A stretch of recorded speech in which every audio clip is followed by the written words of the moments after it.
నిర్లక్ష్యంగా వింటే వారితో మీరు మాట్లాడి తండ్రి మీకు వారికి సంబంధించిన అగాధాలు ఏమైనా ఉంటే తండ్రి మీ వాక్యం ద్వారా పూడ్చి సమాధానపరుస్తారని కోరుతూ మమ్ములను మీ బిడలను అందరినీ మీ చేతులకు అప్పగిస్తూ క్రీస్తు నామని ప్రార్థన సమర్పిస్తున్నాం తండ్రి. త్వరగా కొన్ని విలువైన సంగతులు విందాం. 5వ అధ్యాయం యాకోబు గారు రాసిన పత్రిక 5వ అధ్యాయం 13వ వచనం నుండి 18వ వచనం వరకు. మీలో ఎవరికైనాను శ్రమ సంభవించి సంతోషము కలిగిన అతడు కీర్తనలు పాడవలెను. మీలో ఎవడైనను రోగి అయి ఉన్నాడా అతడు సంఘపు పెద్దలను పిలిపింపవలెను. అతని కొరకు ప్రార్థన చేయవలను. విశ్వాస సహితమైన అతడు పాపములు చేసిన వాడైతే పాప క్షమాపణ నందును. మీ పాటలు ఒకరి కొరకు ఒకరు ప్రార్థన చేయుడి. నీతిమంతుని విజ్ఞాపన మన వంటి స్వభావం గల మనుష్యుడే వర్షింపకుండానట్లు అతడు ఆసక్తితో ప్రార్థన చేయగా ఆకాశము వర్షమిచ్చెను, భూమి తన ఫలమిచ్చెను. ఆగుదాం. నా వాయిస్ అందరూ క్లియర్గా ఉందా? చివరి వరకు ఓకే. వాక్యాన్ని మనం సరిగ్గా వింటున్నప్పుడు మనం అత్యధికంగా జాగ్రత్త పడవలసిన విషయం ఏంటంటే 13వ వచనం నుండి 18వ వచనం వరకు ఇది ఒక భాగం. ఆ భాగం అంతా ఎందుకు చదవంటే టైంపాస్ చేయడానికి చదవలేదు. మనం ఎందుకు తీశారో ఆయనకు తెలియదు. ఆ రెఫరెన్స్ ఎందుకు తీశాడో చెప్పండి. వినేవాళ్ళు పట్టుకోరు. అసలు గంధ్రస్థానంగా నిలబెట్టవు. మరి ఏం చేస్తాయంటే మోటివేషన్, పర్సనాలిటీ డెవలప్మెంట్ క్లాసులు ఉంటాయి చూసారా, మోటివేషన్ చేసినట్టు చేస్తున్నారు. మనుష్యుడు మారాలి అంటే సూత్తులు కాదు. మనుష్యుడు మారాలి అంటే మోటివేషన్ సామెతలు. ఆ వాక్యాన్ని కలిపి చెరపకూడదు. వాక్యంతో వచ్చే ప్రమాదం ఏంటంటే మనకు తెలిస్తే తెలుసు, తెలియకపోతే తెలియదు. కానీ వాక్యాన్ని ఎలా పడితే అలా అడ్డగోలుగా ఉపయోగించామనుకోండి, బైబిల్ వార్నింగ్ ఇచ్చింది ఏమందంటే ఇందులో ఉన్న రోగాలన్నీ నీ కుటుంబం మీదకి రప్పిస్తా అన్నాడు. కాబట్టి మనకి వాక్యాలు తెలిస్తే తెలుసు, తెలియకపోతే తెలియదు. ఇప్పుడు ఈ వాక్యం మనం చదివాం, ఏమర్థమైంది? ఏదో విషయాన్ని యాకోబు గారు చెప్తున్నారు. యాకోబు గారు ఈ సంగతులు చెప్తున్నప్పుడు ఇవి సాదాసీదాగా మనం పాటించట్లేదు. ఏముంది అక్కడ రాస్తున్నాడు చూడండి. మీలో ఎవరికైనాను శ్రమ సంభవించినా అతడు ఏం చేయాలి? ప్రశ్న మళ్ళీ బాగా వినండి. ఎవరికైనా శ్రమ వస్తే ఏం చేయమని యాకోబు గారు చెప్తున్నారు? మళ్ళీ చెప్పాలి, గట్టి చెప్పాలి. ప్రశ్న అడుగుతున్నాను, చెప్పండి. శ్రమ వస్తే మనుషులు ప్రార్థన చేస్తారా చేయరా? చెప్పాలి. నిజంగానే మనుష్యుడికి శ్రమ వస్తే ప్రార్థన చేస్తే యాకోబు గారు అలా చెప్పకూడదు. ఆయన మీలో శ్రమ చేయరు. నేను సీరియస్ చెప్తున్నాను, చేయరు. ఏం చేస్తారు? మనకి ఏదన్నా ప్రాబ్లం వచ్చిందనుకోండి, ఏం చేస్తాం చెప్పనా? గంటలు ఎదుటోళ్ళకి ఎవరెత్తాం. మాకు ఏం జరిగిందో కూర్చుని గంటల సోది చెప్పి వాళ్ళు తీర్చుకోవడానికి ఎవరి లోకల్లో ఎమ్మెల్యే గారు ఉంటే ఆయన దగ్గర దేకి, ఇంకా ఉంటే ఇంకా ప్రెసిడెంట్ గారు ఉంటే ఆయనతో సంప్రదించి ఎక్కడెక్కడ తిరగాలి అన్నీ తిరిగేసిన తర్వాత ఇంకెక్కడ పని. అందుకే యాకోబు గారికి మనుషులలో భక్తిహీనత ఏంటో ఆయనకు తెలుసు కనుక ఏమన్నాడంటే, నువ్వు అటు ఇటు తిరక్కో, నీ తీర్చు. మానవుడిగా నువ్వు శ్రమ పొందుతున్నప్పుడు తోటి మానవుడు నీకేం చేయగలడు? మహా అయితే ఆడు 10 రూపాయలు సాయం చేయగలడు. మహా అయితే ఏం కాదు నీకు ఉన్నాడని చెప్పగలడు. కానీ నువ్వు మానసికంగా నలిగిపోతున్న రోదనని వాడు తీర్చగలడా? అందుకే యాకోబు గారు ఏమంటారంటే, శ్రమ కలుగుతున్నప్పుడు గంటల ఆ శ్రమ కోసం డిస్కషన్ చేయకండి. ఆ గంట అయినా కనీసం అరగంట అయినా ప్రార్థన చేయండి. మీకు శ్రమ సంభవించినప్పుడు ఎవరెవరికో ఎవరించకండి. మన దగ్గర ఉన్న ప్రాబ్లం ఏంటి చెప్పనా? ఎవరిస్తుంటాం. ఇవన్నీ ఎవరిస్తున్నాడు అంటే ఇప్పుడు నువ్వు ఎందుకు చెప్తున్నావు? వాళ్ళ జాలి పడాలని చెప్తున్నావా, లేకపోతే వాళ్ళ సపోర్ట్ కావాలని చెప్తున్నా? మీ చుట్టాలు కూడా వేసుకుని ఏమనుకుంటున్నారు? ఎవరు వేసుకోరని అడుగుతున్నాను. నువ్వు పేకల్లో అప్పుల్లో కూరుకుపోతే ఆ అప్పుల్లో ఏం బాధపడకరా, నేను సగం తీరుతాను ఎవడన్నా అంటాడా? నీ బంధువు అక్క ముక్క డొక్కుంటే తినేసిపోతాడు. నేను అడుగుతాను, ఉంటారా? మీకేదన్నా తీరని రోగం వస్తే సగం రోగం నేను తీసుకుంటా అంటాడా? అయ్యో అంటారు, పోన్లేరా అంటారు, పర్లేదురా అంటారు. కానీ మనుషులు గుర్తుపెట్టుకోండి, నీ శ్రమల కోసం ఎక్కువ డిస్టర్బెన్స్ అయ్యి అందరికీ వివరించుకుంటూ మొదలెట్టావు అనుకోండి, ఆ టైములో శ్రమ దినాన్న బాధపడితే చేతకాని వాడు అవుతావు. బైబిల్ అంత గుర్తుపెట్టుకో. శ్రమ దినాన్న కృంగిన ఎడల ఇంకా కృంగుకో, వాడికి వెళ్ళి వివరించి వీడి చెప్పండి.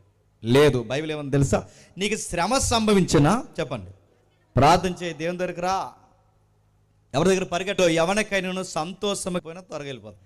సంతోషం కలిగితే చెప్పాలి, మళ్ళీ దేవుని దగ్గరికే రావాలి. లైఫ్లో ఆయనకి వర్షిప్ చేయడానికి దేవుని ఉదాహరణ చెప్పిన బాగున్నాను అనిపిస్తుంది. నిజంగానే బాగా సంతోషం ఎక్కువైపోయింది అనుకోండి, రెస్టారెంట్కి వెళ్తే బాగున్నాను అనిపిస్తుంది. చెప్పండి, నాకు గుర్తురాట్లేదు. ఇంక భయం లేని బొడుద్దారు కొంతమంది సినిమాలకి చెప్పండి.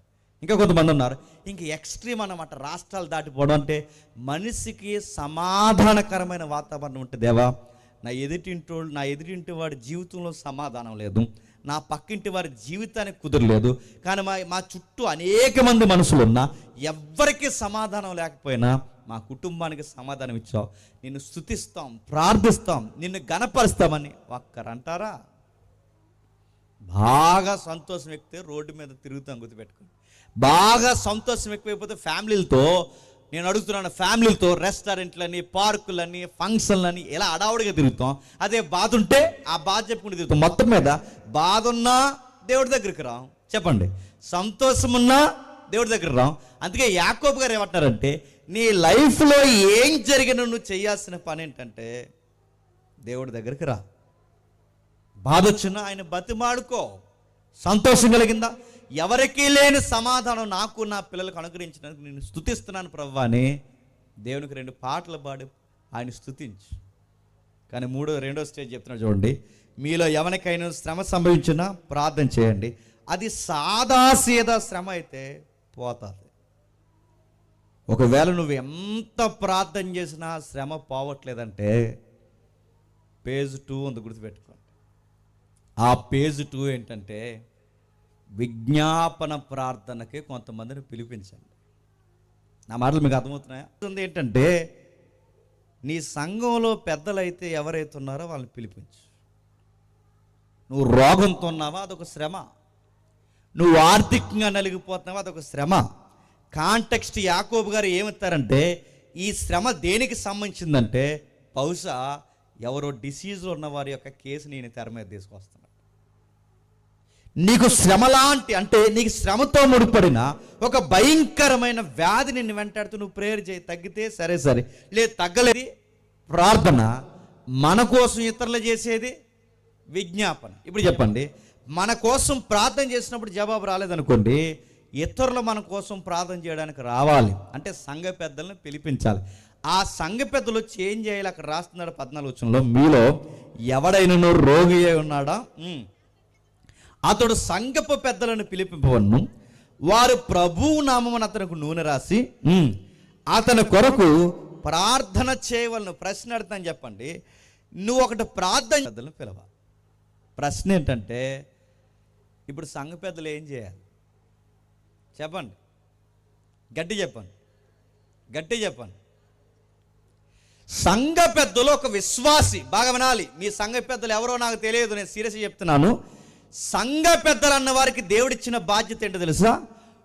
ఎవరో ఒక ఆ వ్యక్తి విశ్వాసిగా మనం చేయాల్సిన పని ఏంటంటే చేంజ్ చేయాలి. వాళ్ళు డైరెక్ట్గా తెల్ల సొక్కాలు వేసుకు మరేం చేయాలి? ప్రార్థనకు ముందు అక్కడ రాస్తున్నాడు చూడండి, మీలో ఎవరికైనా శ్రమ రోగి ఉన్నాడా, అతడు సంఘపు పెద్దలను పిలుపువలను, వారు ప్రభువు నామమున అతనికి నూనె రాసి అతని కొరకు చెప్పండి.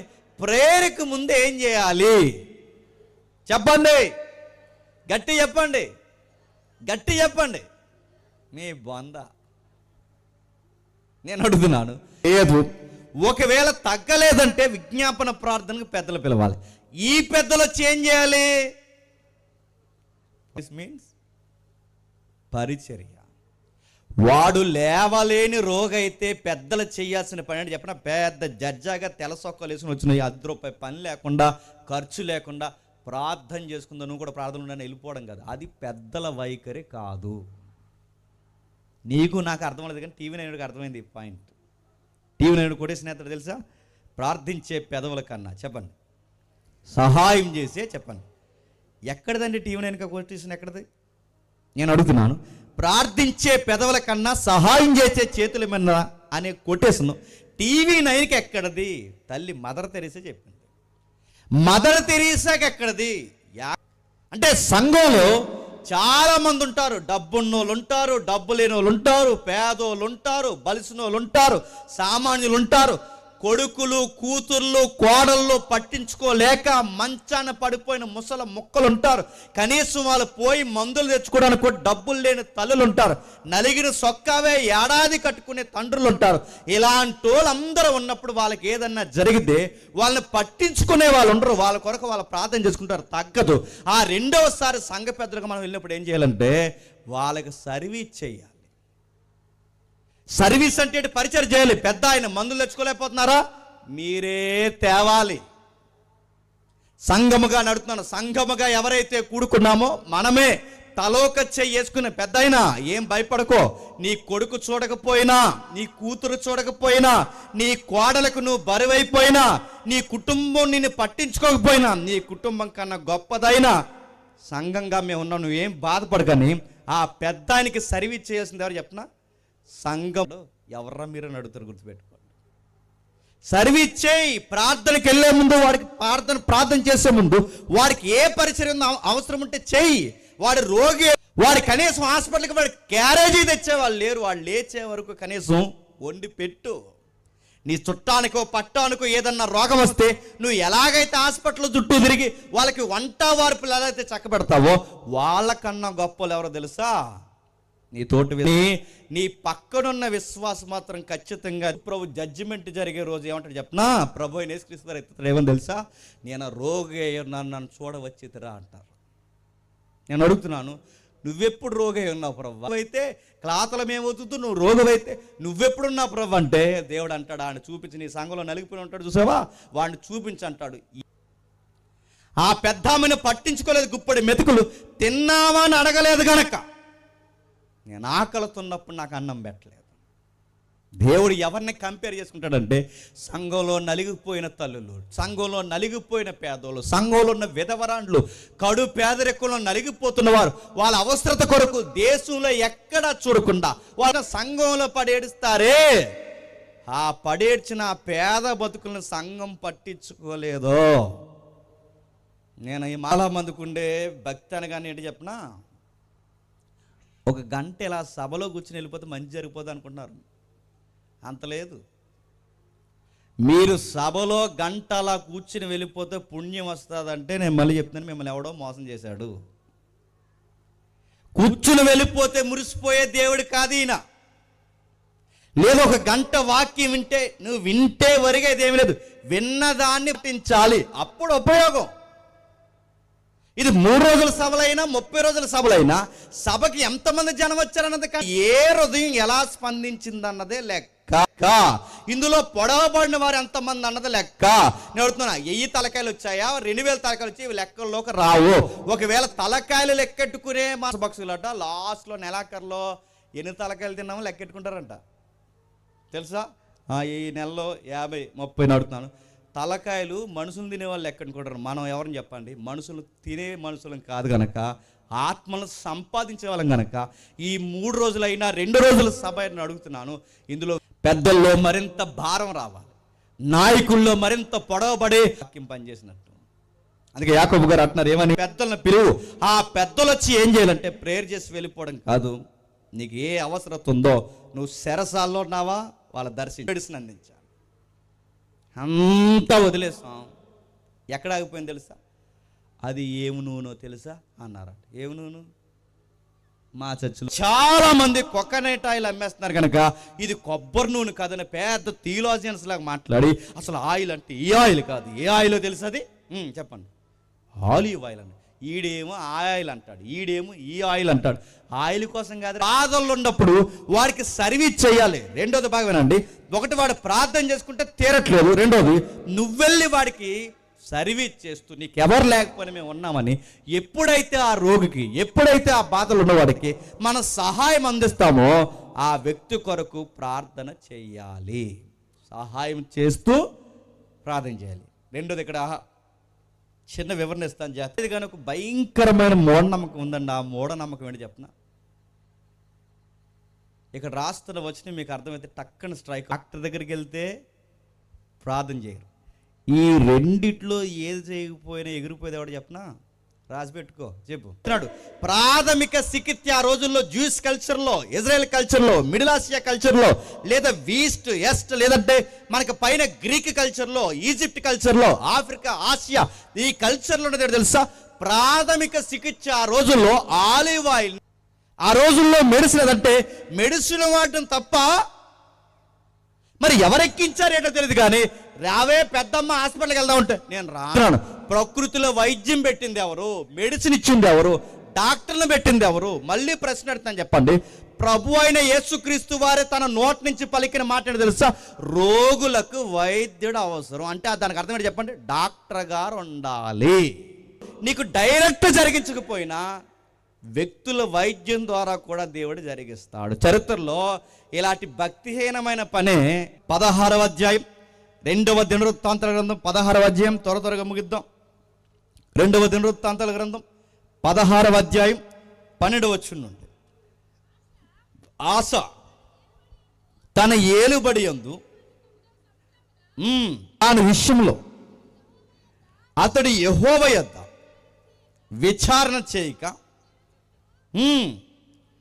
యెహోవా యొద్ద విచారణ చేయకుండా ఏం పట్టుకున్నాడట అంటే ఆ రాజు చేసిన మిస్టేక్ బహుశా ఆ జబ్బుడు అనుకుంటున్నాను షుగర్ లెవెల్స్ ఎక్కువైపోయి ఉంటాయి ఆ రాజుకి.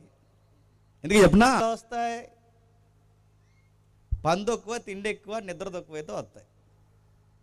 అందుకే చూడండి, షుగర్ని కంట్రోల్లో పెట్టడం మంచి చిట్కా డాక్టర్ చెప్తారు. ఏం చెప్పినా తెల్ల ఆ రాజుకు కూడా వచ్చింది. ఎందుకు వచ్చింది ఇంకా గుర్తుపెట్టుకోండి. మీరు సామెతలు మీరు చదవండి. షుగర్ వ్యాధులే కాదు, కొన్ని వ్యాధులు ఎలా వస్తాయి చెప్పిన ఆ లోపల దరిద్రం అంతా పెట్టుకుంటూ వస్తాయి. ఈ రాజుకు వచ్చిందట, ఆ షుగర్ వ్యాధి లెవెల్స్ పెరిగిపోయినప్పుడు ఇది గాడి చేసింది ఏంటంటే ఎక్కడెక్కడ మంచి మంచి డాక్టర్లు ఉన్నాడో సంప్రదించాడు. ఆ మంచి మంచి డాక్టర్ల దగ్గరికి పోయాడు. పోయే ముందు చేసిన పాపం ఏంటి చెప్పండి? ప్రార్థన చేయకుండా పోయాడు. ఇప్పుడు చెప్పండి, డాక్టర్ల దగ్గర వెళుతున్నప్పుడు ప్రేయర్ చేయకపోయినా తప్పే, ప్రేయర్ చేసి డాక్టర్ దగ్గరికి వెళ్ళకపోయినా తప్పే. అక్కడ రెండు ఉన్నాయి, గుర్తుపెట్టుకోండి. ఒకటి ప్రేయర్ చేయాలి, ప్రార్థన చేయాలి, చెప్పండి, వైద్యం చేయించుకోవాలి. ఇప్పుడు మీకు డౌట్, సహాయం ఉండాలి. డాక్టర్లకు దేవుని సహాయం లేకపోతే ఏమవుతుందంటే కత్తిరి మరిసిపోతారు లోన. ఇంకేడని అడగండి నన్ను. ఎవరు చెప్పండి? ఆయన. వీళ్ళ ద్వారా స్వస్థత కలిగించేది ఎవరు చెప్పండి? ఆయన. అంటే ఆయన వీళ్ళు నడిపిస్తే కానీ కార్యం చెయ్యలేరు. వైద్యులు సరి అయిన వైద్యం అందించాలన్నా ఆయన పర్మిషన్ ఉండాలి. అందుకే డాక్టర్లు ఏమంటారు చెప్పినా మనకు సిగ్గురావడానికి మేము చేసిన ప్రయత్నాలు మేము చేసాం, మీ ఇష్టదైవాన్ని చెప్పండి ప్రార్థించండి అని చి అని ఆ మాట మనల్ని అనకమునిపే చెప్పండి. తెలుసా, ఆసా రాజయ్యాడు. రాజుకే తిరమలేకపోతే అడుగుతున్నాను, మనం రాజులం కాదు. మనం కూడా సాదా సీదాగా చాలామందికి ఉన్న మూఢభక్తి ఏంటంటే మేము హాస్పిటల్కి వెళ్ళమండి అని. చనిపోయిన చాలామంది సేవకులు నాకు తెలుసు. చాలామంది సేవకులు ఉన్నారు. చాలామంది సేవకులు డాక్టర్లను సంప్రదించకుండా, ఇచ్చిన మెడిసిన్ వాడకుండా, ఆవిడెవరో ఉంది చాలా కాలం క్రితం ఆ తమ్ముడు ఉన్నాడు మాట్లాడుతూ, ఎక్కడి నుంచి ఉంది హాస్పిటల్కి వెళ్దాం రా, అదే 5 సంవత్సరాల క్రితం నుంచి ముక్కు మీద వేసుకున్నది, మాసిపోయింది ఆ కచ్చి. టీవే వాసన పవర్ పోద్దంట. ఉండాలి. బైబిల్ దేవుడు తనను తాను రుజువుపరుచుకున్న భక్తికి, మన భక్తికి ఆధారం ఇచ్చిన దేవుడు. అంత ఎలిబరేట్గా భక్తి మనకు కనబడుతుంది. చాలామంది ఇక్కడ ఆగిపోయారు. ఏమంటున్నారు? నిజమే ఉండాలి. తన కూతురికి ప్రాబ్లం వచ్చింది, గారాల కూతురు, హాస్పిటల్కి తీసుకెళ్తే బతికేద్దాం. కానీ ఆయన చేసిన పని ఏంటి చెప్పిన, నా కూతుర్ని యేసయ్య బతికిస్తాడని చెప్పి మొండిగా ఆ చర్చిలో అలా పడుకోబెట్టి అలా ఉంచినందుకు వయసులో ఉన్న కూతురు చచ్చిపోయింది. అప్పటికైనా మూఢభక్తి పోయిందంటే పోలేదు. 3వ రోజు లేపుతాడు నా యేసయ్య అంది అన్నాడు. 3వ రోజు నా కూతురుని లేపుతాడు యేసయ్య అన్నాడు. ఈ ప్రచారం అంతా చేశారు. వాసన వచ్చింది బాడీ. పోలీసులు వార్నింగ్ ఇచ్చారు. పబ్లిక్కి కంగారు అయిపోయారు. క్రైస్తవం అంటే ఎంత దారుణం. నా మాటలు మీకు అర్థమవుతున్నాయి. యాకోబు గారు 2000 సంవత్సరాల క్రితం ఏమంటాడు తెలుసా? ఇదిగో నువ్వు ప్రార్థన చేసే ముందు చెప్పండి వైద్యం. ఇప్పుడు ఫేజ్ 3లోకి వెళ్తున్నాను, జాగ్రత్తగా వినండి. 1, జనరల్ ప్రాబ్లం అయితే నువ్వు ప్రార్థన చేసుకుంటే పోతుంది. 2, అయితే అప్పుడైనా పోతుంది. ఇప్పుడు ప్రశ్న, ఎందుకు పెద్దలంటే ఎవరు? అంత ఎర్రగా చూడక చెప్పుకుంటారు సంఘంలో, ఎవరిని ఎడదామండి పెద్దలని అంటే అన్నారట, ఆడిని ఎట్టండి అన్నారట. ఆడు నోరు పెద్దండి అని పెట్టండి. పనిపనొత్తు గొడవడతాడు. భక్తి ఉన్నోడిని పెట్టాలి చెప్పండి. తిమోథెయి పత్రికలు ఏముంటుంది చేస్తున్నా తీయొద్దు. మిథానుభావం గలవాడు వారిని పెద్దగా పెట్టాలి. కానీ మనం ఎవరిని పెడతాం పెద్దలు? రిటైర్ అయిపోయిన వాళ్ళని చెప్పండి. రాజకీయంలోనూ సంఘంలో అటు ఇటు తిరుగుతారు ఈ బ్యాచ్లు. ఎవరో అర్థమవుతండి. రాజకీయంలోనూ చెప్పండి, సంఘంలో తిరిగితే అటు ఇటు బ్యాచ్. ఇంకేటి చెప్పినా ఇలాంటి వాళ్ళని పెద్ద పెడితేనే ఆ పెద్దలకు వాక్యం తెలియదు. వాక్యం తెలియని వారిని, ఇలాంటి వారిని పెద్దలు పెడితే ఏం చేస్తాడా అంటే ఎవరు? వయసు మలినోళ్ళని కానీ నేను అడుగుతున్నాను, బాగా పలుకుబడి ఉన్నవాడని కానీ ఇవి కాదు లెక్కలు. వయసు ఉండాలి, సాక్ష్యం ఉండాలి, కుటుంబాన్ని బాగా, దేనికి చెప్పండి, మద్యానికి దూరంగా ఉండాలి. అదేంటండి పెద్దలు తాగేస్తారంటే చెప్పండి, కొంతమంది ఉన్నారులేండి చెప్పండి తాగేస్తారు. పోతే పూర్తిగా రాజకీయాల్లోకి పోవాలండి. కానీ ఇలా అలా ఉండరు. అటు రాజకీయాల్లో ఉంటారు చెప్పండి. ఇలాగే ప్రవీణ్ పగడాలని తెలుసుగా, ప్రవీణ్ పగడ ఆ వాక్యం చెప్పి పరిగెట్టుకుని వచ్చాడు ఒక పెద్ద. ఆపనండి ఎవరిని? ప్రవీణ్ గారిని ఆపేశారు. ఎమ్మెల్యే గారు వస్తున్నారు, ఆపనండి. మైక్ ఇలా లాగేసుకుని మైక్ పైకి పిలిచారు.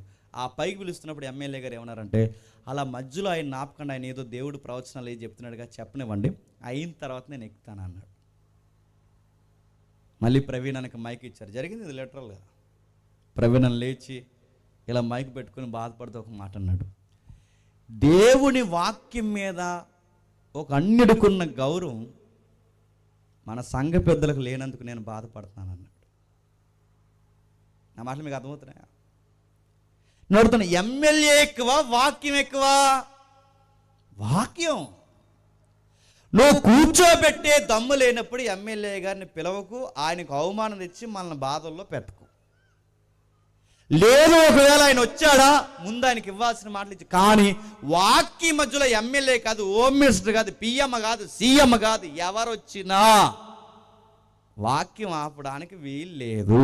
ఈ రాజకీయ నాయకులు వస్తే కూర్చోబెట్టు, ఆ వ్యక్తులకు కూడా వాక్యం కూర్చోబెట్టు, లేదా మాట్లాడించు. ఒకవేళ వాళ్ళు వచ్చింది, వాళ్ళకి తెలుసు వాళ్ళు ఎందుకు వస్తున్నారో, వాళ్ళ ఓట్లు బాగా ఉన్నాయని వస్తున్నారు. మీరెందుకు పిలుస్తారు మీకు తెలుసు. ఎందుకు చెప్పినా పని పనొస్తే ఉపయోగపడతారు. అంటే ఇది రాజకీయమే. అమ్మాట మీకు అర్థమవుతుంది లేదు. ఒకవేళ పిలిస్తే కూర్చోబెడితే పిలువు. ఆయన కూర్చోచ్చారు, చాలా బాధపడ్డాడు. ఆయన బాధపడుతూ ఒక మాట్లాడు, ఒక అన్యుడుకున్న గౌరవ వాక్యం పట్ల మన వాళ్ళకి లేనందుకు నేను బాధపడుతున్నా అన్నారు. చాలామంది ఇది వాళ్ళ చేతుల్లో బైబిల్లో ఉండదండి. నిన్నో నేను ఏరియా మీటింగ్ వెళ్ళిన, ఎవరైనా అడగండి, ఇవన్నీ నాకే కనబడుతున్నాయి. ఇలా నా మీటింగ్ వెళ్తే ఏం చేస్తున్నప్పుడు ఆ సంఘ పెద్ద ఏం చేశాడంటే ఎక్కువ టైం చేశాడు ప్రార్థన. ఈ లోపల పెద్దలకే పెద్ద ఉంటాడుగా, ఆ పెద్ద పాస్టర్ గారిని పిలిచేవాడు. అస్సలు బుర్రలేదు నీకు అన్నాడు. ఎవరిని? పాస్టర్గా. ఏమైందండి అంటున్నాడు. ఆయనకి ఈయన అల్లిపోతున్నాడు, భయపడిపోతుంది. అస్సలు బుద్ధులు ఆడికి ఎవడో మన ప్రార్థన, నిన్ను ఆడు చూడ ఇన్సేపు చేస్తున్నాడు, ప్రార్థన నేనేమనాలి? ఇలాంటి గుంపంతా తెల్ల సొక్కాలు వేసుకుని వచ్చి ఆ రోగిని చంపుతావు చెప్పండి, నువ్వు చేస్తావు. వాడు పోతాడు, నువ్వు పోతాడు. ఉంటే ఉండు, లేకపోతే అలా పో. నేను అడుగుతున్నాను, బైబిల్ యాకోబు గారు చెప్తున్నాను, నేను నొక్కి మళ్ళీ ఒక్కనిస్తున్నాను. ఒక వ్యక్తి బాధలు ఉండి ప్రార్థన, వాడికి జవాబు రావట్లేదు. ఆ టైంలో మనం వెళ్ళి ప్రార్థన చేయాలి, వాడి కొరకు విజ్ఞాపన చేయాలి. వాడి ప్రార్థనకు మన జవాబు దొరికేంత వరకు ప్రార్థన చేయాలి. ఆ ప్రార్థన చేస్తున్న వాడికి ఏ అవసరతలు ఉండవో అబ్బాయికి ఏమీ తెలియదు. లారీ మీద పని చేయడానికి వెళుతున్న తమ్ముడు ఈ పైన లోడేస్తున్నప్పుడు, ఆ లోడేస్తున్నప్పుడు వైర్లనైనా సంగతి అబ్బాయికి తెలుసు, హెవీలైన అలాంటి తమ్ముడికి అప్పుడప్పుడు వెళ్ళి ఆ రీల్స్ చూస్తూ అన్నయ్య ఆ అబ్బాయికి నెత్తి మీద మొదలు తెలుసా అడుగుతాడు. ఇది ప్రాక్టికల్గా మనం చూపించాలి. మన ₹1 ఖర్చు లేని మాటలు చేస్తాం. వాళ్ళ దగ్గర మనం వదగాలి, వాళ్ళ దగ్గర దిగాలి. వాళ్ళకి విద్య చదివిన వారు, ఉన్నతమైన జడ్జిలు, అలాంటి వారు తగ్గిపోయి మన పెద్దవారికి సర్వీస్ చేస్తేనేగా అనేక మంది క్రైస్తవులు అయ్యారు. ఉన్నతమైన స్థితిగతులు పక్కన పడేసి వచ్చి మన పల్లెటూరులో, పల్లి ప్రాంతాల్లో, గుంటూరు మొదలుకొని వైజాగ్, విజయనగరం చివరి వరకు, శ్రీకాకుళం వరకు ఈ ప్రాంతం మనతోనే కలిసి కూర్చొని మాటలు వాళ్ళకి ఎక్కడవంటేనే మళ్ళీ వారు చెప్పిన మాటలు వాళ్ళ బుర్రకు ఎక్కించుకో. ప్రార్థన చేస్తున్నప్పుడు నీకు జవాబు రాకపోతే పెద్దలను పిలిపించు, వాళ్ళ ప్రార్థన చేయాలి. ఆ పెద్దలు ప్రార్థన చేయాలంటే వాళ్ళ వాక్యానుసారమైన పెద్దలై ఉండాలి. మధ్యాహ్నానికి దూరంగా ఉండాలి. పరిచర్య చేసే గుణం ఉండాలి. ఏంటని ఉండదంటే ఉండదు. అందరు కదా ఈ పెద్దల మీద పడిపోయి వేయాలనుకోకండి. కాంటెక్స్ట్ ఎవరు ఇస్తారు కదండి. భోజనాలు ఈ దాచేస్తారండి. పెరుగు దాచేస్తారు. కూర నడుతున్నాను ఒరే దాసేసుకుని ఏం చేస్తారు? కూర దాసేసి, పెరుగు దాసి, మాస్ స్లాంగ్ ఉంది చెప్పండి, సాల్తీలు ఫ్రై అవి దాసేసి ఏం చేస్తారంటే ఆ లోలు వస్తారు. ఆ లోలు నేను పెద్దరికి అంటే చెప్తున్నా, మనం తిన చెప్పండి. ఎవరికైనాను రోగం కలిగి ఉండట సంఘపు పెద్దలను పిలిపిస్తే అతని ప్రభువు నామమున అతని నూనె రాసి, అంటే మెడిసిన్ ఇచ్చి వాడికి కావాల్సిన పరిచర్య చేసి అతని కొరకు ప్రార్థన చేయాలి. ఇప్పుడు డేంజర్ జోన్ 3వది. 1, నువ్వు ప్రార్థన చేస్తావు, రాలేదు జవాబు. 2, నీ కొరకు పెద్దల జవాబు చేశారు, అయినా రాలేదనుకో, డేంజర్ జోన్ 3. అదేంటో తెలుసా? 3వది రాస్తున్నాడు చూడండి. విశ్వాస సహితమైన ప్రార్థన ఆ రోగిని స్వస్థపరచును. ఎప్పుడు? ప్రభు అతను లేపును. ఎప్పుడు?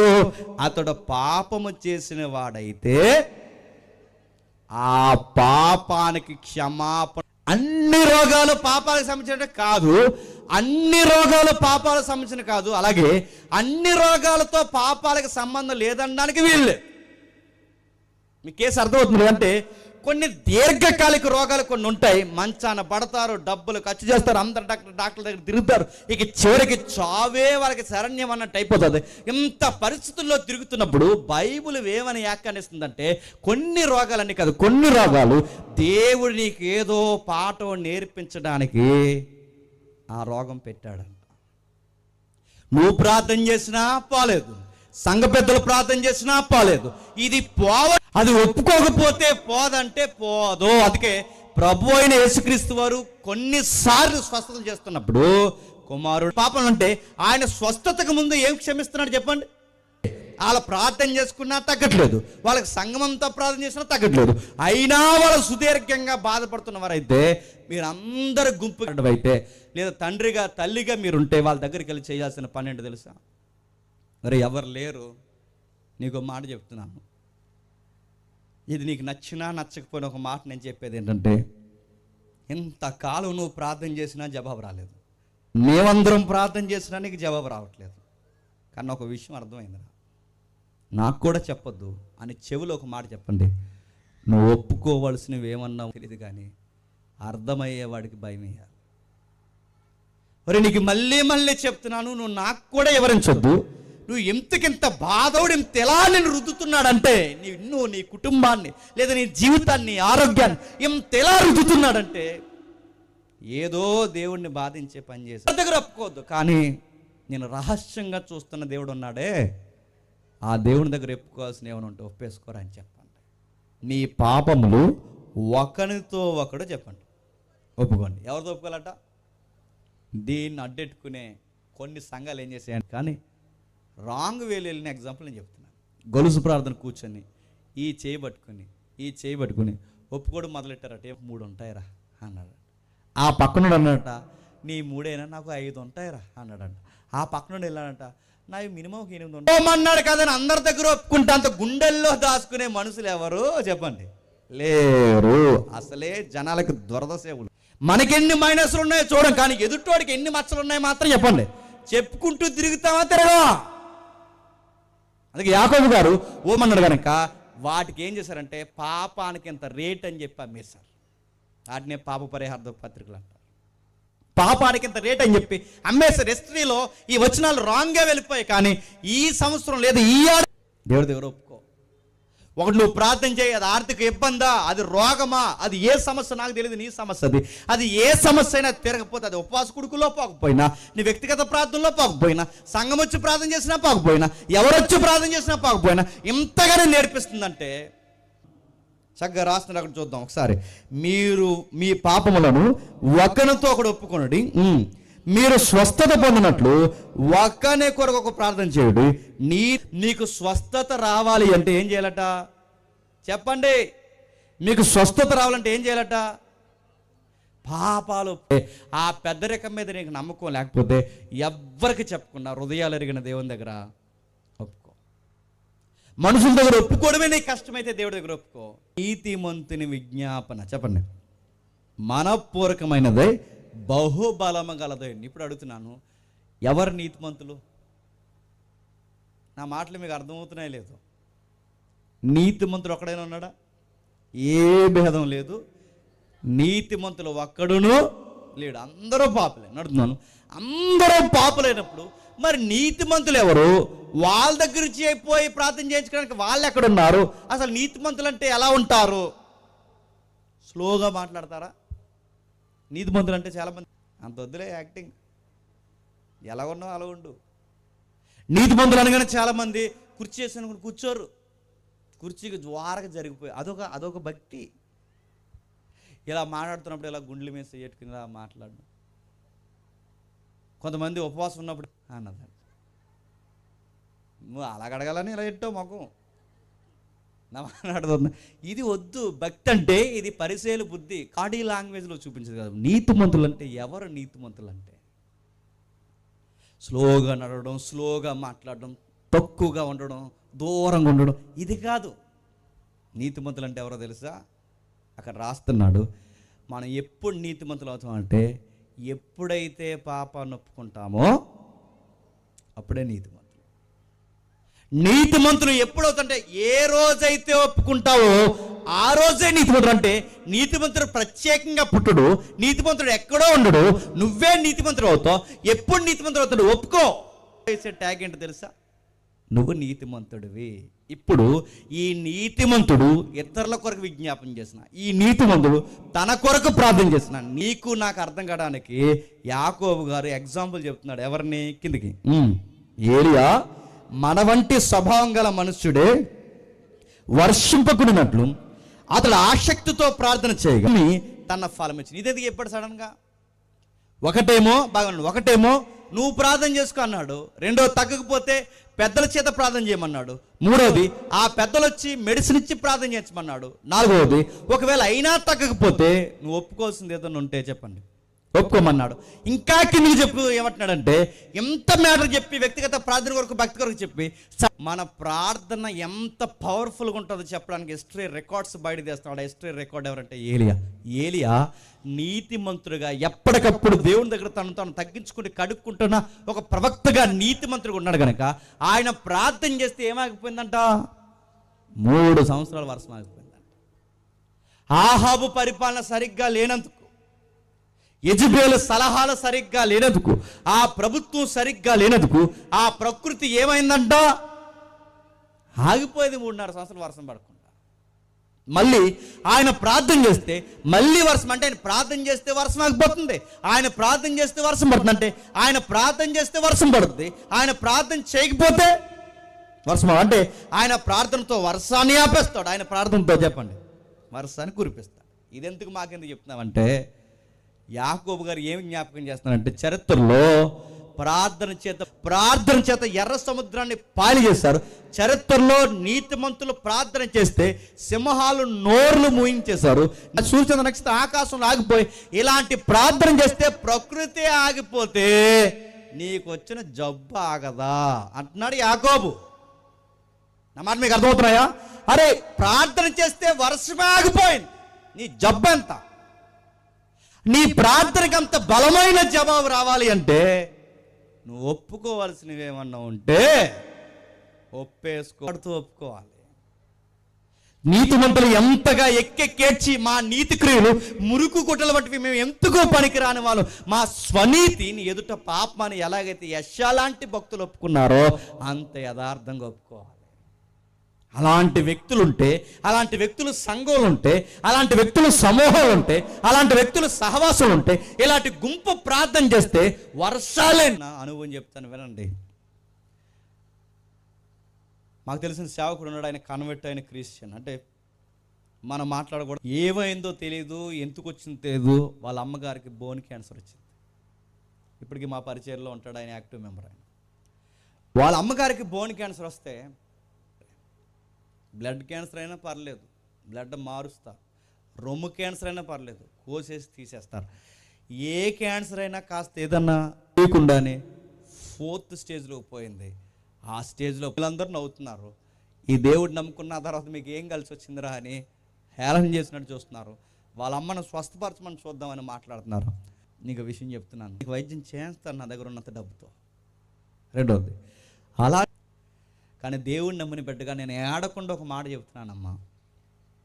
దేవుడు ఒక వాగ్దానం ఇచ్చాడు బైబిల్లో. ఆయన పేరు బతికినా ఒకరోజు చచ్చిపోవాలి, రోగం లేకపోయినా ఒకరోజు చచ్చిపోవాలి.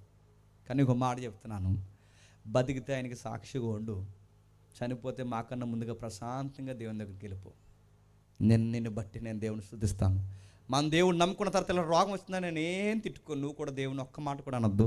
ఒకవేళ ఉంటే ఆయనకి సాక్షి, లేకపోతే ఆయన సహవాసంలో పోతావు. ఇది ఒక్కటి నమ్ము. నువ్వు తనకు తెలిసిన వైద్యుడు చిన్నది ఉంటూ ఆయుర్వేదిక్ మెడిసిన్ ఇది వాడుతుండగా రీసెంట్గా వచ్చిన మెడికల్లో వచ్చిన ఇంకా చెప్పనా, అసలు 4 నెలల్లో చనిపోతుందని చెప్పి ఏదైనా వచ్చింది గుర్తుపెట్టుకోండి. మీకు ఏం అర్థమవుతుంది? స్వస్థతలు ఇప్పటికే జరుగుతాయంటే దేవుని వల్ల జరుగుతాయి, నా వల్ల. విజ్ఞాపన ఈ రోజు కంటే వింటాడు. అది ఎంత మొండి ప్రాబ్లం అయినా వింటాడు. ఆ దేవుడికి సాధ్యమ కాలేదంటూ ఏది లేదు, ఆయన చేస్తాడు. అందుకే అక్కడ రాస్తున్న సంగతి చూడండి. నువ్వు ఒకవేళ ఓపెన్ చేస్తాం, దేవుడు నువ్వు సమాధాన పడండి అని మేము దేవుడు నోర్లు మూసేస్తే మనం ఎలా చర్మం నమ్ముకున్న ఎలా ఉండి చెప్పిన పౌలు గారు అంటారు, నేను ముగిస్తున్నాను, రాని రోగమా రాని, కష్టమా రాని, ఎలివేతలా జరగని, నేను ఎవరికైనా నచ్చట్లేదు చెప్తున్నాను. అది కరువైనా, ఖడ్గమైన, సమస్య అయినా, తుఫాన్ అయినా, శత్రుత్వమైనా, అది ఏదొచ్చినా ఎంత కంగారు పెట్టినా నా క్రీస్తు ప్రేమను నన్ను ఏది చెప్పండి ఎడబాప నేరదు. ఈ ధైర్యం ఉండాలి. అందరు రోజులు ఒకలా ఉండాలి, నువ్వు ఒకలా ఉండాలి. అందరూ కంగారు అవుతుంటారు, నువ్వు ధైర్యం ఉండాలి. అప్పుడు డాక్టర్ నిన్ను అడగాలి, బయటికి వెళ్తానయ్యా బతకపోతే చెప్పండి. నీ మాటలకు డాక్టర్ గారికి పిచ్చెక్కిపోవాలి. కానీ నువ్వెలాంటివి? డాక్టర్ గారి ముందు కూర్చుంటే డాక్టర్ అడిగాడట, ఏమని? ఒకడు వచ్చావా ఎవరినైనా తీసుకొచ్చావా అన్నాడు. అంతేనంట. 2 మోసంకి వెళ్ళిపోయాడు వెంటనే బాత్రూంలోకి. జ్వరం వస్తే భయం, డాక్టర్ గట్టిగా మాట్లాడితే భయం. డాక్టర్కి భయపడితే మనం విశ్వాసమా? దావీదులాగా ఎలాగైతే ఒప్పుకోవాలి అలా ఒప్పేసుకో. అయినా స్వస్థత కలగలేదా ఒకటి మాత్రం నేర్చుకో. ఎందుకు పెట్టాడు నాకు తెలియదు, నేను మాత్రం ఒకటి నమ్ముతున్నాను, ప్రభు ఇంకా నన్ను ఎందుకు ఏడిపిస్తుందో తెలియదు, కానీ నాకేవో లెసన్స్ నేర్పిస్తుంది. కొన్నిసార్లు మనకు బాధలు పెట్టడం నిజంగా మనం ఏ తప్పు చేయకపోవచ్చు, మనం ఎవరిని బాధ పెట్టకపోవచ్చు, మనం ఏ అన్యాయానికి గురి అవ్వకపోవచ్చు, లేదా ఎవరిని అన్యాయం చేయరావు. కానీ కొన్నిసార్లు మన ఎక్స్పీరియన్స్ మనకు బాగా తెలిసిపోతుంది. తెల్దా చెప్పండి, నీ చుట్టూ జేజేలు కొట్టే వాళ్ళు ఏ టైంలో ఉంటారో, ఏ టైంలో ఉండడో, ఎవడ చుట్టమో, ఎవడ స్నేహితుడో, ఎవరి సహాయం అందకపోతే ఒక రోగి ఎంత బాధపడతాడో చెప్పండి నీకు అర్థం కావాలి. ఇతరుల కష్టాలు ఉన్నప్పుడు ఎంత బాధపడతా నీకు అర్థం కావాలి. ఆ బాధను దేవుడు నీకు, ఆ అనుభవం నీకు ఇచ్చాడు. కానీ మనకు అలాగ అర్థం అవ్వదు. మనకి ఎలాగ అర్థం అవుతుంది చెప్పిన, నేను బాధలో ఉన్నప్పుడు ఎవడు రాలేదు కనుక చెప్పండి, ఇంక ఏ ఎదవ దగ్గరికి ఎవడో సహాయం చేయకపోతే అది ఎంత బాధో నీకు అర్థమైంది కనుక రేపు పొద్దున సంఘంలో కానీ నీ ఈదులో కానీ ఎవరికైనా ఏదైనా జరిగితే ముందు వరుసలో నువ్వే నిలబడి సహాయం చేయరు. ఎందుకంటే నీకు అది అనుభవం ఉందని నీకు ఇస్తే నీకు అలాగ అర్థం అవ్వలేదు. నువ్వేమంటే చెప్పండి, లెక్కలు ఎత్తావు. లెక్కలు ఏమని?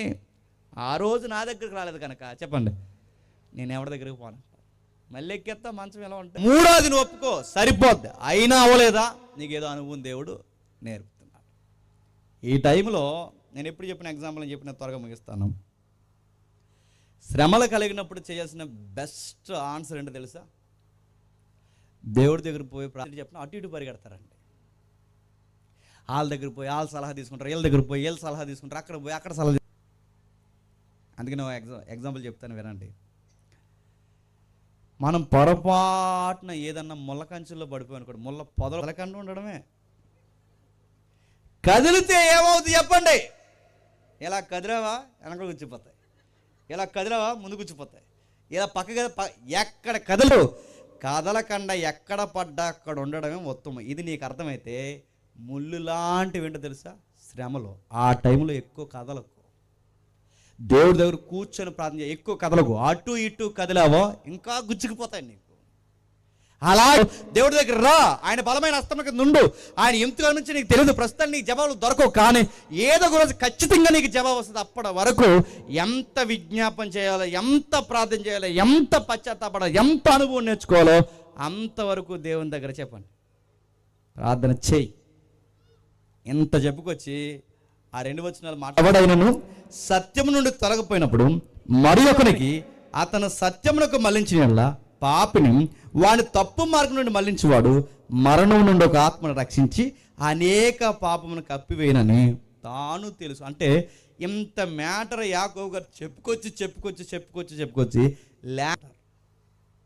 మీరు ఎంతమంది ఉన్నారో నాకు తెలియదు. ఎందుకంటే ఈ మధ్యకాలంలో క్రిస్టియన్లకు వచ్చిన బాధాకరమైన విషయం చెప్పిన, ఈ మధ్య మనోభావాలు ఎక్కువైపోయినాయి అందరికి. మనోభావాలు అదే ఎందుకు రావను, అత్తమాల ఏళ్ళు నా వైపుకి ఎత్తుతున్నాడు, ఇంకా రానందాను, ఇంకేళ్ళెత్తే రావు. నువ్వు మనోభావం దెబ్బతినేది బామకి. నా మన అర్థమవుతున్నా? నువ్వు మారడం కావాలని అనకూడదు. ఏదన్నా అంటే సేవకుడి ముందు అలా లేచి వెళ్ళిపోతున్నారు లేదు చెప్పండి. ఎందుకు చెప్పినా, ఈదికి 70 సంఘాలు ఉన్నాయి, యూట్యూబ్ నుండి ఎక్కడికక్కడ మెసేంజర్లు ఉన్నారు, ఎక్కడికక్కడ ఎక్కువైపోయి ఈరోజు గద్దెంపుకు లోబడే వాళ్ళు ఎక్కడ ఉన్నారు గారు. ఇటేపు ఉన్న పెద్దలకు కేక్ ఎట్టాడు, ఇటేపు ఉన్న పెద్దలు దిగిలిపోయారు. ఎట్టరు కదా వాళ్ళకి ముందు పెట్టండి అన్నారంట. నా వాళ్ళని కదా చాలా మంది మీరు చూడండి, ఇలాంటి వాళ్ళందో మానేస్తున్నప్పుడు మానేసిన వాళ్ళు ఏమన్నా బాగుపడతారా? నేను బెదిరించట్లేదు. సంఘం మానేసి రేటు చెప్పనా గుర్తుపెట్టుకో, నువ్వు ఈ సంఘం మానేసి ఆ సంఘానికి పోతే, ఆ సంఘం మానేసి ఆ సంఘానికి పోతే నీకు ఇక్కడ తిరం లేకపోతే అక్కడ తిరం ఉంటుందా? నీ తిరమాలి అసలు కాదు. అక్కడ రాస్తున్నారు చూడండి, ఈ పైగా వాడిని ఆర్థికంగానా, వాడి రోగపరంగానా, వాడు మానసికంగానా, వాడు ఏదో ఒక ఇబ్బందుల్లో పడతాడు. ఆ పడిన వాడిని మళ్ళీ సత్యానికి మళ్లించడానికి దేవుడు సంఘానికి నాయకుడికి ఇచ్చే అవకాశం ఏంటంటే, మీరు రాసి పెట్టుకోండి, మళ్ళీ ఇచ్చే అవకాశం ఏంటంటే వాడు మళ్ళీ రావడానికి ఏమీ హ్యాపీగా ఉండరు, ఉన్నట్టు కనబడతారు, కానీ వాళ్ళకి ఏదో ఒక ఇబ్బంది ఉంటుంది. కొందరు సహవాసం మానేసే ఎబ్రిపతిలో ఉంది, కొందరు సహవాసం బాగుపడిపోరు, వాళ్ళు వెళ్ళిన తర్వాత ఏదో ఒక బాధల్లో పడతారు. సహోదరులారా, అలా ఎవడైనా బాధల్లో పడితే అప్పుడు మీరు చెయ్యాల్సింది ఏంటంటే, అప్పుడు సంఘ పెద్దలుగా, నాయకుడిగా, కాపరిగా ఎవరైతే అక్కడికి వెళ్ళి ప్రార్థన చేసి ఆ ప్రార్థనతో పాటు ఆ వ్యక్తికి పరిచర్య చేస్తే ఆ వ్యక్తికి ఒక పాయింట్ అర్థమవుతుంది. దేవుని తెలుసా, నేను బాధలు ఉన్నప్పుడు నా చుట్టం రాలేదు, నా పట్టం రాలేదు, నాకు కావలసిన రాలేదు, నా స్నేహితుడు రాలేదు, కానీ నేను ఎవరినైతే ఎక్కిరించి వచ్చానో మళ్ళీ ఆ సేవకుడే సంఘమే నా దగ్గరకు వస్తుంది కనుక తప్పైపోయిందని వాడు ఒప్పుకోకపోయినా తిరిగి మళ్ళీ అక్కడికి వస్తాడు. తిరిగి నీ సంఘానికి రావాలి అంటే దేవుడిని టైంలో నువ్వు వెళ్ళి వాడిని దర్శించాలి.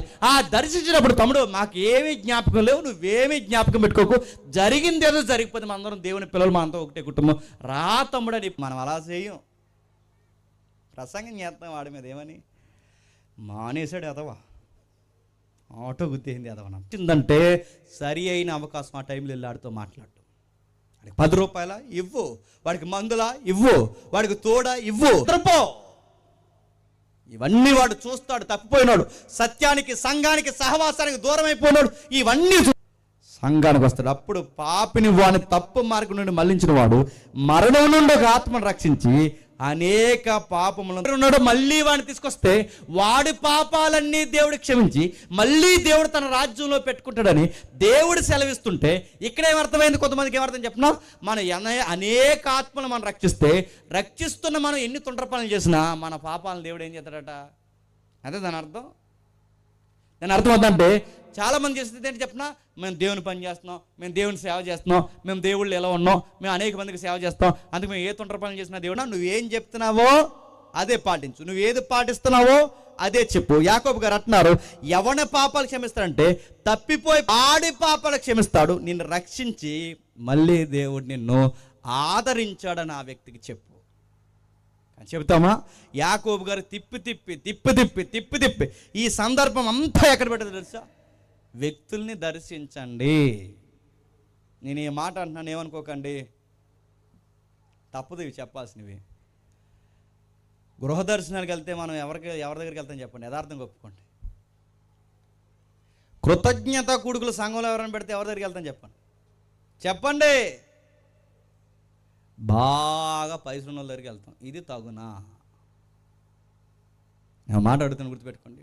అందరినీ దర్శించాలంట. ఏ టైంలో దర్శించాలి ప్రభు అంటే, వాళ్ళు ఏవేవో బాధల్లో ఉంటారో ఆ బాధల్లో నువ్వు వెళ్ళి వాళ్ళకి సర్వీస్ చేయాలి, నువ్వే సహాయం చేయాలి, విరోధకరంగా మారుస్తాడంట.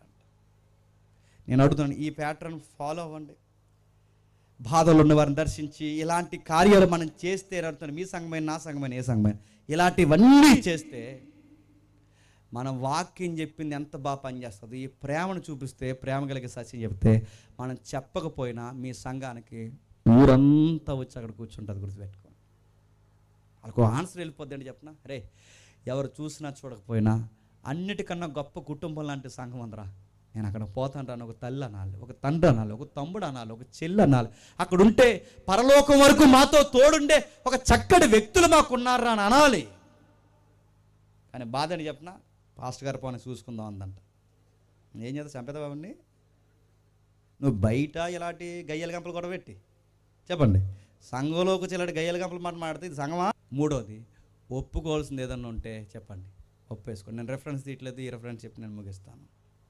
కొన్నిసార్లు చేసే తప్పుల్లో ఒక తప్పు ఏంటి చెప్పిన, ప్రభురాత్రి భోజన టైంలో ఎటకారంగా ఉంటాం. ఇది చాలు మన కొంప ముంచేయడానికి. ఏమవుద్ది ప్రభురాత్రి భోజన సమయంలో అంటే? ఏమవుద్ది అంటే ఏమవుద్ది ఒకసారి రెఫరెన్స్ మీరు ఇంటికి వెళ్ళిన తర్వాత చదవండి. ఎవడైనను ఆయన స్థితిలో మొదట నీరసిస్తారట, తర్వాత రోగం వస్తుందట, ఆ తర్వాత నిద్రిస్తారంట. నాకు పెట్టి తాతయ్య అంటే, తాతయ్య అన్నాడు, ఆగా అందరూ చూస్తున్నారు అన్నాడు. అందరూ చూస్తే పెట్టవు. ఆ తర్వాత ఆగానే అందరూ ప్రార్థన చేస్తున్నప్పుడు ఇలా ప్రార్థన నోరు తీరి టక్కుమని పెట్టేసాడట. ప్రభు యొక్క శరీరం అనియు, అది ప్రభు యొక్క రక్తం అనియు ఎవడైతే విమర్శించరో వాళ్ళకి ముందు నీరసం వస్తుందట. అయినా గ్రహించకపోతే ఆ నీరసం రోగం అవుద్దట. అయినా గ్రహించకపోతే ఆ రోగం చేస్తుంటే చెప్పండి, తెలియక చేసాం ప్రభు, మనం క్షమించి ప్రభు అని చెప్పండి, ఒప్పేసుకోండి. ఇవన్నీ జరిగిస్తే నేను అడుగుతున్నాను, ఆ ప్రభు రాత్రి భోజనం విషయంలో కానీ మీ వ్యక్తిగత విషయంలో కానీ ఒకరోజు ప్రభు దినాన దేవుడు అంటాడు, నేను రోగినైనా ఉన్నాను, నన్ను చూడవచ్చారు. నేను చెరసాల్లో ఉన్నాను, నన్ను చూడవచ్చారు. నేను ఆకలి దప్పులతో ఉన్నాను, నన్ను చూడవచ్చారు. నేను దిగంబరునై ఉన్నాను, నాకు వారికి చేస్తే చెప్పండి, నాకు చేసినట్టే. ఇది పరిచర్య, ఇది భక్తి, ఇది మన సంఘ సహవాసంలో యాకోబు గారి ఆ కలిగిన దానిలో ఇతరులకి చెప్పండి, పంచండి, ఆదరించండి, వాళ్ళకి మేలుకరంగా దీవెనకరంగా ఉండండి. వాళ్ళకు ఒక పాయింట్ అర్థమవుద్ది. యేసుప్రభు కూడా ఇలాగే ఇతరుల కొరకు. దీనికి ఏంటండి, ఎవరింట్లోనూ పెళ్ళి ఆగిపోయి అక్కడ అవమానం జరుగుతుంటే ఈయనకేంటండి, ఆ పెళ్ళికి వెళ్ళి వాళ్ళకి అవమానం జరగకూడదని ఆ పెళ్ళిలో కావాల్సిన మంచి. ఎవరింట్లోనూ యాయిరు కూతురు చనిపోతే ఆ కూతురు దగ్గరికి పోయి ఈయన ఎందుకండి దుఃఖాన్ని చలపడం. ఎక్కడెక్కడో వాళ్ళతో మాట్లాడడానికి భయపడుతున్న సమాజంలో ఆ కుష్ఠరోగులు చేతులు పట్టుకుని మీరు శుద్ధులవుట నాకు ఇష్టమని వాళ్ళ పక్షాన్ని ఎందుకు కన్నీళ్ళు ప్రార్థన చేయడం అండి? క్రిస్టియన్ అంటే చెప్పినా నేను వండుకుని నేను తినేయడమే కాదు. క్రిస్టియన్ అంటే నేను కొనుక్కుని నేనే బట్టలేసేసుకోవడం కాదు. క్రిస్టియన్ అంటే నా మేళ్ళ మీద నేనే కట్టేసుకోవడం కాదు. క్రిస్టియన్ అంటే చెప్పినా నన్ను దేవుడు దీవించాడు, నేను ఇతరులకి దీవెనకరంగా ఉండడానికే దేవుడు నా గుప్పుల్లో చెప్పండి నింపాడు. ఆడికి బాధ ఉంటే ఒక్కడే బాధలు ఒకడు పంచుకోమని చెప్పాడు. యేసయ్య కూడా ఇలాగే ప్రతి ఒక్కరి బాధల మీద వేసుకున్నారు. ఇలా మనం చేస్తుంటే మన ఫ్యామిలీ మనల్ని తిడతారు. సంఘంలో ఈ బాధ్యత నాకు కాకపోతే ఎవరికి, నా యేసయ్య చేసిన పనులు నేను చేయకపోతే ఎవడు చేస్తాడని కనీసం ఒకరిద్దరు ఈ సంఘంలో ఇలాంటి యాటిట్యూడ్ కలిగి ఉంటే ఉంటుంది. యాకోబు గారు అదే రాస్తున్నారు. గమనించండి, చూడండి, బాధల్లో ఉన్నవారిని, ఇబ్బందులు ఉన్నవారిని సంఘంలో చూడండి. ఆ కానుకలు బాగా పోగేసుకుని 31st నైట్కి భోజనం పెట్టుకుని కక్క ముక్క డొక్క తినేసి వెళ్ళిపోక కలుగుతుంది. బాధే కాదు. సమాజంలో వారి అక్కర కొలు తీర్చే సంఘం ఉండాలని దేవుడు ఎప్పటి నుంచో వేల సంవత్సరాల నుంచి దేవుడు కోరుకుంటున్నాడు కనుక వారి నేనుంటాను. ఆయనే మనతో ఉంటే మన పంటలు బాగుంటాయి, ఆయనే మనతో ఉంటే మన పిల్లల భవిష్యత్తు బాగుంటుంది, ఆయనే మనతో ఉంటే మన ప్రార్థనకు జవాబు బాగుంటుంది, ఆయనే మనతో ఉంటే ఈ యొక్క కల్చర్ మనం ఎప్పుడైతే సంఘంలో తీసుకొచ్చామో మనకు లోకల్ రాజకీయ నాయకులతో కూడా పని ఉండదు. ఎందుకు చెప్పినా ఇదంతా వదిలేస్తాం. ఎక్కడ ఆగిపోయామంటే నూనె కాడ ఆగిపోయాం. అదే నూనె తెలుసా? మా నూనె అని ఒకడు, కాదు ఆ నూనె కాదు, అది ఇజ్రాయేల్ సహాయం. ఇది చెయ్యండి, యేసయ్య ప్రేమను ఇతరులకు మీరు మీ సహాయం ద్వారా కనపరచండి. దేవుడు మిమ్మల్ని దీవించును గాక. ఆమేన్. బాధపడుతున్నవారు ఉన్నారని మాకు తెలుసు, కానీ పట్టించుకోని వ్యక్తులుగా మేము ఉన్నాము అంటే ఒకరోజు మీకు మేము పేదోళ్ళు ఉన్నారు, అనేకులు ఉన్నారు తండ్రి. నేను ఎవరిని మేము చూసి చూడనట్టుంటే మీరు బోధించారు, అర్థమైన వారు ధన్యులు. ఈ మాటలు పెడార్థాన్ని తీసుకుని తండ్రి మమ్మల్ని తండ్రి శత్రులుగా భావిస్తే తండ్రి వారిని క్షమించండి. వారికి మరికొన్ని మమ్మల్ని పిలిచిన ప్రతి ఒక్క కుటుంబాన్ని తండ్రి, ఇక్కడ ఎవరైతే సేవ చేస్తున్నారో ఈ సేవకులందరినీ తండ్రి మరింత దీవించి క్రైస్తవ విలువలతో అనేక ఆత్మను రక్షించే ధన్యత వారికి ఇంకనూ దయచేయండి. ఎవరైనా ఈ మాటలు తప్పు తీసుకుంటూ మీరే మహిమను పొందుతారని కోరుతూ క్రీస్తునామని ప్రార్థన సమర్పిస్తున్నాం తండ్రి. Amen, amen.